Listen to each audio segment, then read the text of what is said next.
and we respond. Both are emotional. I was trying to, really get into the differences or the nuances between what reacting is and what responding is, right? So do you want to kind of talk about actually the difference between reacting and...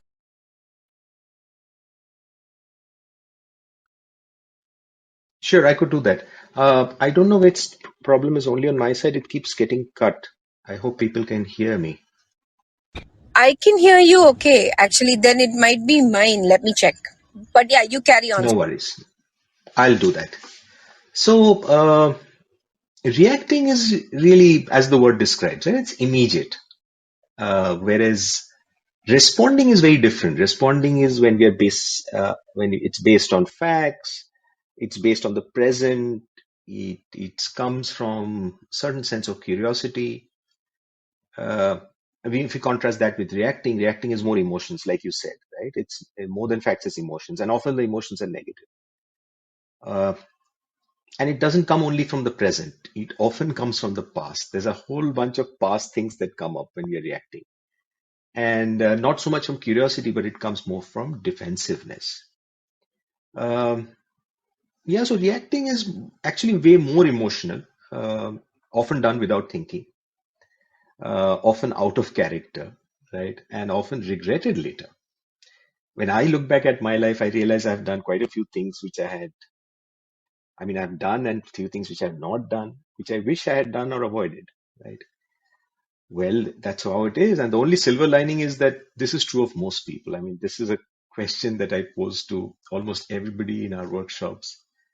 And almost everybody without fail says that, yes, they have done things which they've regretted later. So and I think there's enough research to back that up, saying that even the smartest people end up doing dumb things. So yeah, that's definitely a big problem when we're reacting. We could say something which we'll regret later, but it need not be words also, right? It could be just body language. Somebody says something, I just shrug it off or start shaking my head. The best is roll my eyes, right? That's also reacting. That's not responding. And people are very quick to catch that. People catch body language very quickly. Uh, Responding does not come naturally. I mean, let me say that. I mean, reacting comes naturally to all of us. It's very easy to react, but it's not so easy to respond. And I think that's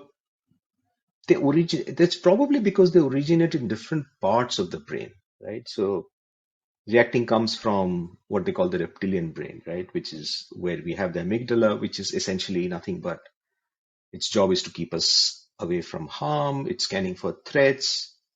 So the moment we see a threat, it sets off what is called a stress response. And I think a reaction basically is nothing but a manifestation of the stress response. Whereas the responding comes from a different part of the brain, which is the thinking brain, the neocortex, the wrinkly part of the brain. So yeah, that's essentially the difference. Yeah, I think, Suman, I want to add to that just a little bit, right? And I think one of the differences also, and it fits with what you're saying about the reptilian brain and the cortex, right? Right. Is the fact that reacting does not take into account the outcome. You're not assessing or evaluating the outcome of the reaction, right? Itself, which is what's going to happen when you just said what you said, versus responding kind of gives that space, gives that moment to, kind of deliberate about the outcome, right? And therefore, it kind of also means that you're deliberating, right? You're figuring out, if I say X, the outcome might be Y. If I say, and I don't mean this very consciously, even non-consciously, if figuring out X equals this, Y equals this, and for me, the better option in this case would be this, right? I think is one more difference between responding and reacting, right? The fact that the Oh, outcome is absolutely. being evaluated versus the outcome isn't, and you're just reacting, right? So A, your thoughts about that, and B, therefore, right? Which one would you, what happens when you respond and what happens when you react, right? What is the difference essentially? Okay. So to your first point, you're absolutely right. I mean, the responding is a slower process. Like reacting is Exactly. immediate. Responding is a slower process because you're deliberating, as you rightly said. Um, and because it's a slower process, we are able to kind of look at all the options that's in front of us and then take a call which is probably better suited. Um, And the second part, to the right, sif- Suman, what I also yeah, yeah, mean is, the one is the differences which we already talked about, right? But right, right, where does right. it stand us in better stead to kind of do A versus B, right? Why is it important almost not to kind Hmm. of respond and not to react, right? This one. Okay, okay, fair enough. So anger management is a huge issue today, right?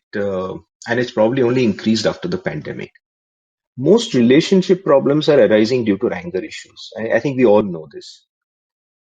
Now, the point is, all this is happening because we are often reacting. Now, if we go back to the basic tenets of emotional intelligence about empathy, about relationships, if we really want to build empathy, true empathy, if we want to preserve and nurture relationships, then we have to be the only way to do it is to respond to people and not react. And it's easier said than done. It's because reaction comes automatic, right? Whereas responding is something that we need to learn to do. Interestingly, when we react, we are giving away our power. Whereas when we respond, we are staying in control of ourselves. And when we're able to do that, later on, we feel much better because, at least we have stayed in control. We've not kind of lost it. By losing it, you also lose respect, you lose your self-esteem. So all of that doesn't happen. While we need to respond definitely and not react, we also need to be aware of others' behaviors, right? Are they reacting or are they responding? So let me talk about this guy who was there in my team. Good guy. Once we decided on a certain way of approaching a project, we had a project team meeting and we all agreed. Everybody kind of agreed and we went out and this guy nods his head in the meeting but goes out and does the opposite. Uh, and we've seen this behavior, right? It's a pretty common behavior. Now, while we want our teams to be kind of inclusive, to be assertive, we don't want them to be aggressive or passive aggressive, as was this case, right? This is typical passive aggressive behavior. So I think now the person didn't react in the meeting, but probably I didn't catch it at that time that it was in a way he was reacting, he was not responding, even though he didn't speak anything. So I think it's important to read body language as well in order to catch this. I think that is completely that is a big one, right, Suman? Body language, because and we do possess that ability as human beings. We've learned to kind of associate aggressive, so if people, for example, take a step towards you with anger, right? You know Hmm. that is aggressive. You know that's approach, right? It's linked with Yeah, some kind of approach behavior. And then if people retreat into silence, sometimes that the avoidant behavior of that silence is also being triggered by emotions like shame, for example, or something else, right? yeah, yeah, Which exactly. is really really fascinating to me, and I think that we all have that ability to, in split seconds, literally, Suman, read body language, and it kind Yeah, of yeah, is encoded into the way we appraise situations, right? So before our own response to when I say response, I mean, before our own behavioral response to a situation, we do that split second of appraisal of what does this mean to me, right? And then we react. So absolutely. what happens when, why do people react, right? Is it like a hedonistic protection mechanism? What is it, right? Why do people react rather than respond? I think it goes back to a bit of the brain science that I talked about earlier. It essentially triggers a stress response. It's created by the amygdala. When this reaction happens, there are stress hormones that are secreted in the blood, right? Like cortisol and adrenaline. How do we all understand it without getting into the brain science? Uh, Whenever we're given something, if you're nervous or if you're anxious, if you're fearful, if you're angry, all of us have these typical symptoms, right? You have a dry throat, you have butterflies in the stomach, you have sweating palms. Some people actually profusely sweat, not just in the palms.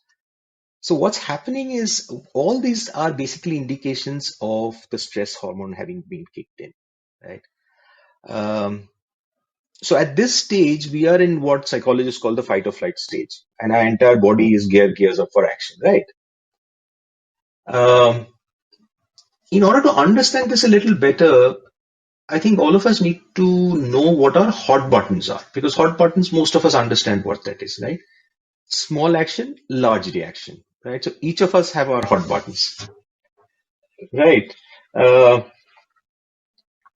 for me, for instance, till about 10 years back, if you had told me to do public speaking, exactly these kind of things would have happened to me, right?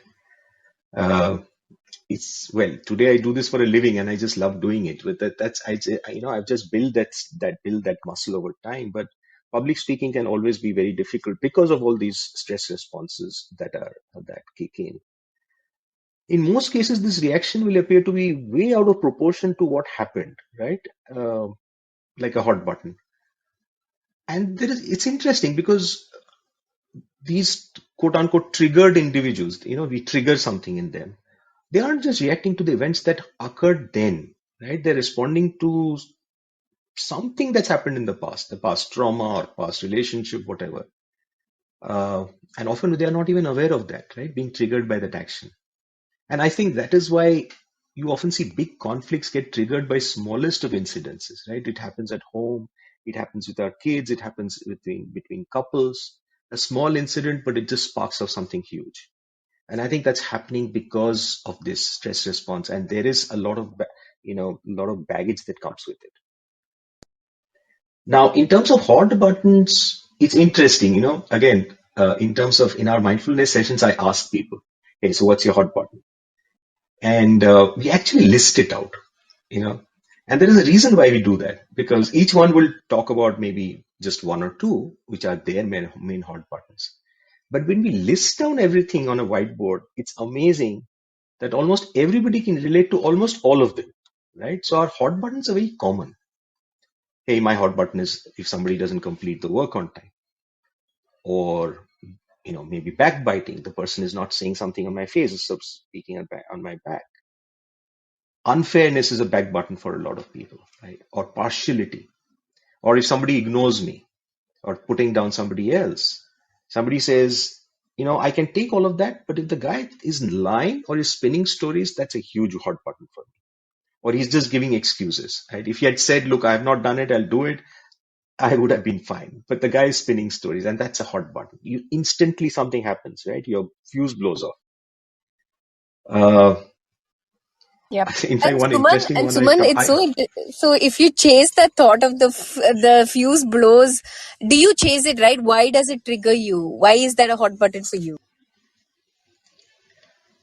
yeah. So we need to understand, and as I said, no, responding is not easy. So one of the ways to figure out how to respond as opposed to react is to be aware of what our hot buttons are, right?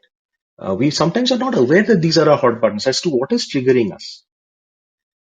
I was telling you about this hot button example. One interesting one. One guy said, "Hey, this is all big stuff. My hot button is when I call somebody and the fellow doesn't answer, it triggers a hot button for me. Uh, the fellow has not answered. It's a hot button. This guy's BP is going up. After 5 minutes, he calls again. This guy again hasn't responded. Third time he calls and he blasts that other guy. And for all you know, that guy may have got the phone on silent, or he may be doing another call. Right? It could be that simple. But the point is, when this guy is getting upset, he's not aware as to what his hot button is and what is triggering him in the first place. Now, hot buttons could be situations like this. Hot buttons could also be people. That's very interesting. Like sometimes the boss himself or herself is a hot button. And sadly, sometimes we react to people who are our closest, right? Our spouse, children. Our hot buttons are getting pressed. Talking of people, it could also be a type of person. Like, for instance, if approached by a homeless person or a beggar, I can instantly look away or walk away. Now, that's an autopilot response. It may not be triggering a major reaction emotionally, but essentially, it's an autopilot. Without thinking, I'm doing it, right? So there's no deliberation. In fact, it's interesting. I used to do that, and often it was having Bangalore. It would happen in a car when you're crossing, and I would just look away, right? And I wouldn't do I would be doing it without thinking. Now I make eye contact and sometimes give something or sometimes excuse myself with a nod of the head. Didn't realize how much difference that made on the other side, since eye contact is really about acknowledging someone. But more important for me, I think I have, at least in this case, I moved from reacting to responding by getting out of the autopilot response. So I think it's important for all of us to kind of be aware and then get out of autopilot, because the moment you start doing that, that's when you're in the thinking zone, that's when you're in the deliberating zone. Otherwise, you're just giving a canned response which you have trained your brain to do. And okay, and it's interesting, right? Suman, you talked about stressors, you talked about hot buttons and triggers. Now, what is Yeah. interesting that is that in the past, right, as we've evolved, Hmm. it used to be physical threats, right, and then it moved Yeah, from yeah. physical threats to social threats, right, because Correct. humans were always social, and for example, the alpha male in the pack would threaten somebody else, for example, right? So Yes, it went yes. to social threats, and today, right, it has and when I say burgeoned, I mean like it has increased catastrophically, right, the stressors and the aggressors to thought related, right? The prefrontal Yeah, cortex yeah. comes in, and then you have so many stressors that are cognitive and not so much non-cognitive in that sense, right? So anything can be a stressor today, right? And I think, Suman, there's a reason why we talk about mindfulness again and again and again, and that we're not able to escape from it, right? Because of this Yeah. exact reason that when everything's a stressor and could be a Hmm. potential stressor, how does one then get a handle on it, right? It is by slowing down, it is by observing your own patterns of behavior, it's by observing your hot buttons, your triggers, like you talked about. It is by learning to do something about them, right? And you know I think there is so much that mindfulness has to teach behavior science and vice versa. It's very, very interesting. So give what are your you said you've learned to kind of now reduce your autopilot behaviors. What are your tools? Or if we don't have time, we'll also continue these in the next session, but I really want to know what some tools are that you use, right, to kind of have walked away from. Excellent. So let's do this. I think we are almost out of time. Let me quickly respond to your the first part which you talked of physical threat to social Yes, threat. yes, And then, maybe in the next one, we can take up this thing about what can we do about it, right? absolutely. I mean, all this is fine. We understand where we're coming from. We are also saying it's difficult to do, but then how do we change it? So what do we do about it? So maybe that's a good segue into our next one. But let me just try and quickly address this one Suman, about, you asked I think me you're absolutely, 5:25, right, on the time? yes, I do. Okay, okay, cool. I thought you thought it was ending now, but yeah, It was. I just extended by 5 minutes, maybe, even though maybe it'll just take a couple of more minutes to finish perfect, done. this. Yeah.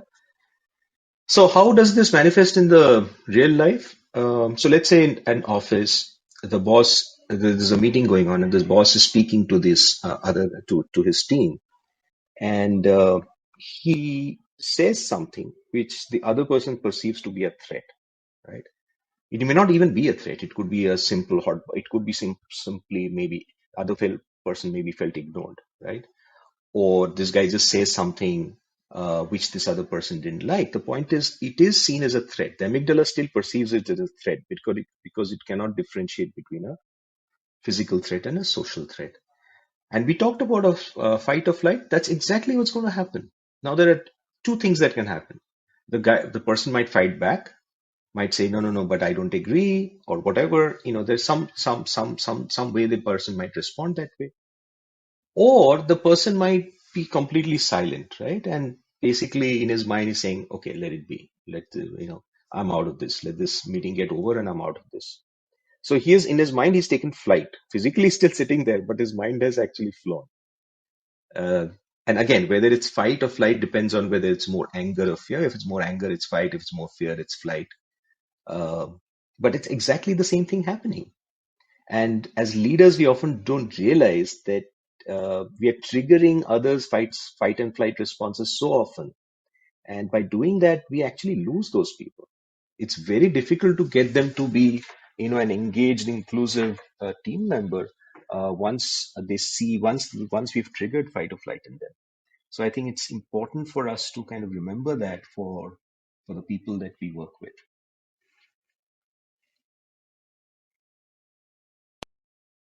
Thank you, Suman. I just had to make a mention of that point, right? That as leaders, we trigger the flight or fight response so much, I think is a big one, right? And we do not, it actually leads back to your, the first circle which you talked about, looking inward before you kind of extend your circle outward when you're a leader.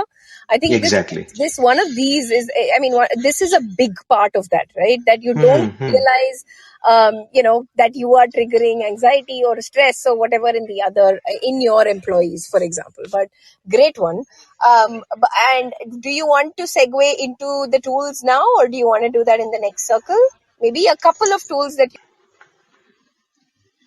So my suggestion is, why don't we just take this as a fresh yeah, topic in the next works one, right? absolutely.